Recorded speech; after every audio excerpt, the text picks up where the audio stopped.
अस्सलामुअलैकुम, मैं हूं फैसल तारिड़। आज 12 सितंबर 2021 है और आज दिन है एतवार का।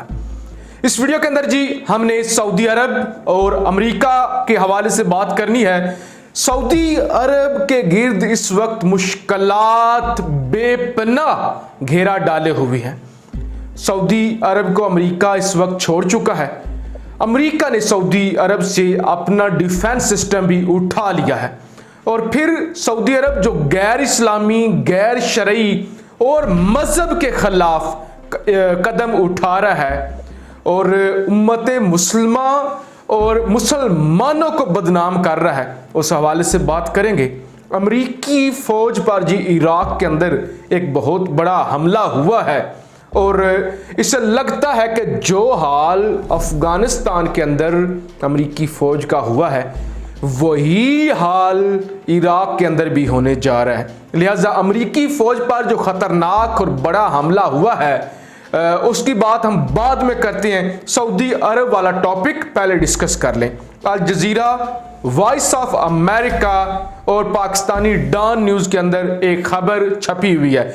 US pulls missile defence system in Saudi Arabia amid Yemen attacks, कि यमन से हमलों का खतरा अभी मौजूद है। यमन से हर रोज हमले होते हैं, उसके बावजूद यूएस ने अपना डिफेंस सिस्टम सऊदी अरब से उठा लिया है। पैट्रियट डिफेंस सिस्टम की सऊदी अरब के पास 2 बैटरियां थी। जब अरामको कंपनी पर 2019 के अंदर हमला हुआ था उसके बाद अमेरिका ने ये डिफेंस सिस्टम यहां पे तैनात किया था, लेकिन अब अमेरिका और सऊदी अरब के ताल्लुकात कुछ ज्यादा अच्छे नहीं हैं, तो अमेरिका ने वो डिफेंस सिस्टम वापस ले लिया है। आपको पता नहीं है कि सऊदी अरब पर आए रोज कितने हमले होते हैं। निजरान के अंदर, खुमैस के अंदर और बाकी अबा का जो एयरपोर्ट है और इसके अलावा जो बाकी फौजी बेसेस हैं, यमन से एक ही दिन में कितने कितने ड्रोन दागे जाते हैं, कितने मिसाइल दागे जाते हैं। बहुत दफ़ा नुकसान भी होता है, लेकिन बहुत दफ़ा ऐसा होता है कि इसी पैट्रियट डिफेंस सिस्टम की बदौलत सऊदी अरब उनको इंटरसेप्ट कर लेता है। और ये एक ऐसा वक्त है, आप सब जानते हैं कि यमन के अंदर जो बागी हैं हौसी, वो मुसलसल हमले करती हैं। ईरान और सऊदी अरब के ताल्लुकात कुछ ज़्यादा बेहतर नहीं हैं। एक दफ़ा बेहतरी की उम्मीद ज़रूर नज़र आई थी कि मुज़ाकरात हो रहे हैं, लेकिन यूएई और इसराइल के ताल्लुकात कायम हो चुके हैं। यूएई अब सऊदी अरब को कहता है कि आपकी वजह से, आपके कहने पर हमने किए हैं ताल्लुकात कायम इन यहूदियों से, आप भी करें। हमने तो आपके कहने पे किए हैं ना, बहरीन ने आपके कहने पे किए हैं ना, ओमान ने आपके कहने पे किए हैं ना, तो अब आप भी इसराइल को एक्सेप्ट करें। लिहाजा सऊदी अरब इस वक्त कन्फ्यूज भी है और सऊदी अरब ना तो ईरान के साथ उनके बेहतर ताल्लुकात हैं, ना ज़्यादा कोई इसराइल के साथ हैं। सऊदी अरब चारों तरफ से फंसा हुआ है और चारों तरफ से फंसा हुआ मुल्क जिस पर किसी वक्त भी हमला हो सकता है, अमेरिका ने इस मुश्किल वक्त पर वहाँ से डिफेंस सिस्टम उठा लिया है।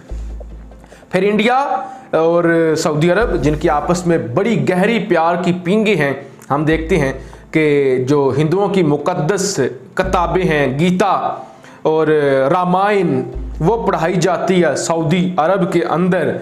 तो कल एक खबर आई जिसमें अमेरिका ने कहा कि 9/11 के अंदर सऊदी अरब के मुलव्वस होने के हमें सबूत नहीं मिले। ये अमेरिका ने कह दिया कि सऊदी अरब के मुलव्वस होने के हमें सबूत नहीं मिले। आज इंडियन एनडीटीवी लिखता है कि FBI memo hints Saudi Arabia involvement in 9/11, कि FBI ये कहती है कि सऊदी, हमें कुछ ऐसे हिंट्स मिले हैं, हमें कुछ डॉक्यूमेंट्स मिले हैं, उनसे ये जाहिर होता है कि जो हाईजैकर थे, जो तैयारों को हाईजैक करने वाले थे लोग, उनके पीछे सऊदी अरब का हाथ था। अमेरिका कह रहा है इन्वॉल्वमेंट नहीं है जिन पर हमला हुआ है।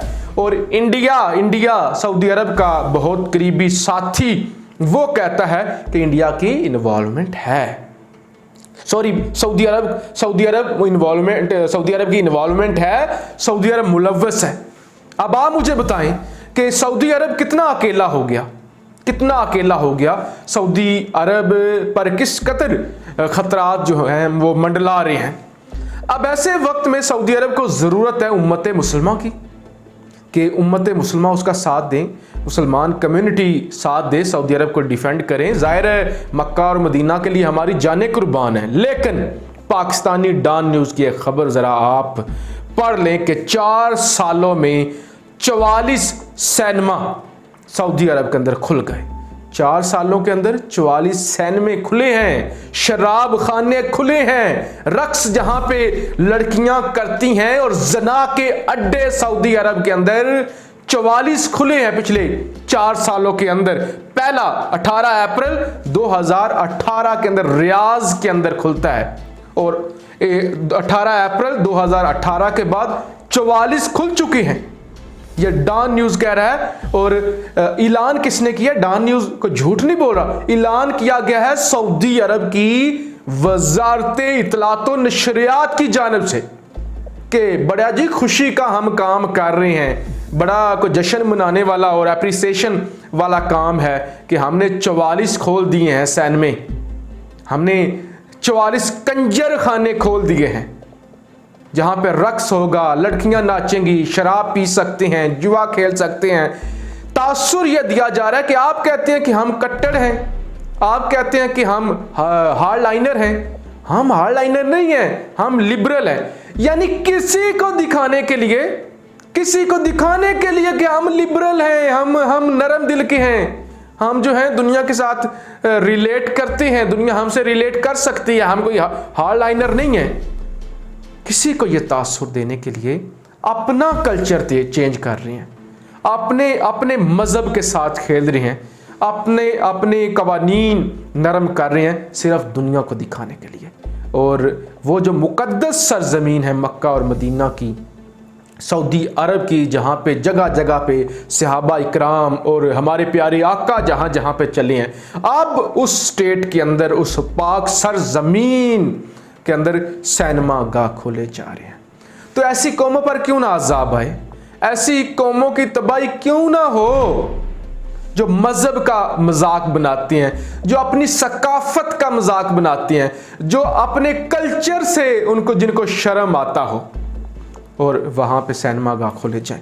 अब ज़रा हम बात कर लें अमेरिका के हवाले से। अल जज़ीरा की जी खबर है कि अमेरिका की फ़ौज पर अरेबल एयरपोर्ट इराक का है, वहाँ पर अटैक हुआ है, एक बहुत बड़ा ड्रोन अटैक हुआ है।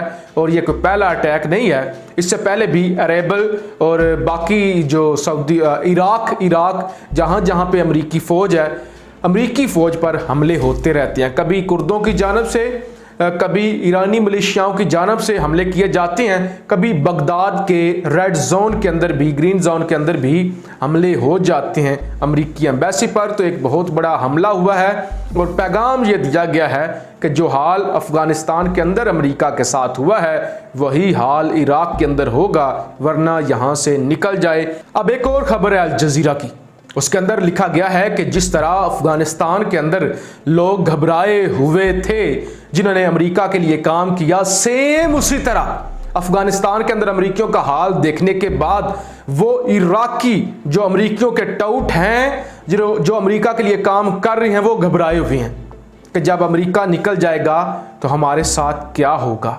वो अभी से डरे हुए हैं, वो अभी से सहमे हुए हैं, जबकि अमेरिकी फ़ौज पर मुसलसल हमले किए जा रहे हैं। और अब अमेरिका का इराक के अंदर भी अफ़गानिस्तान जैसा हाल होने वाला है और तारीख गवाह है। अमेरिका खुद को सुपर पावर तो कहता है, बरतानिया ने इवन कह दिया कि तुम्हें शर्म आनी चाहिए खुद को सुपर पावर कहलवाते हुए।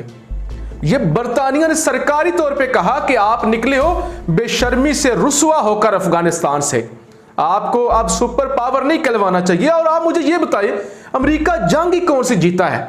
तबाही और कत्लो गारत जरूर अमेरिका ने की है, लेकिन जंग कौन सी जीता है जरा बताया जाए। ये इसे जंग जीतना कहते हैं कि आप जापान के ऊपर हिरोशिमा और नागासाकी के ऊपर 2 एटम बम गिरा दें और वहां पे लोग मर जाएं, हजारों की तादाद में लाखों लोग तबाह हो जाएं। आप 50-60 हजार लोग वियतनाम के अंदर मरवाएं और इसी तरह से भागें जैसे आप अफगानिस्तान से भागे हैं। आप तो कोई जंग नहीं जीते हुए, फिर मुझे समझ नहीं आती सुपर पावर किस चीज की है। सुपर पावर क्यों कहते हैं अमेरिका को? क्या इकोनॉमिक सुपर पावर है? इकोनॉमिक सुपर पावर है? नहीं। चाइना के एसेट्स, चाइना की इकोनॉमी ज्यादा स्ट्रांग हो चुकी है अमेरिका से। और किस हिसाब से? डिफेंस के लिहाज से। डिफेंस तो हमने देख लिया कि टूटी हुई चप्पलियों और मोटरसाइकिलों वाले तालिबानों से ये अफगानिस्तान के अंदर हार गए। तो फिर सुपर पावर मुझे नहीं समझ आता कि सुपर पावर यार क्यों कहते हैं। काइंडली कमेंट्स बॉक्स में आप मुझे जरूर बताइएगा कि अमेरिका को सुपर पावर क्यों कहते हैं। सुपर पावर क्यों कहते हैं? आपकी राय का इजहार जरूर कीजिएगा। पाकिस्तान जिंदाबाद।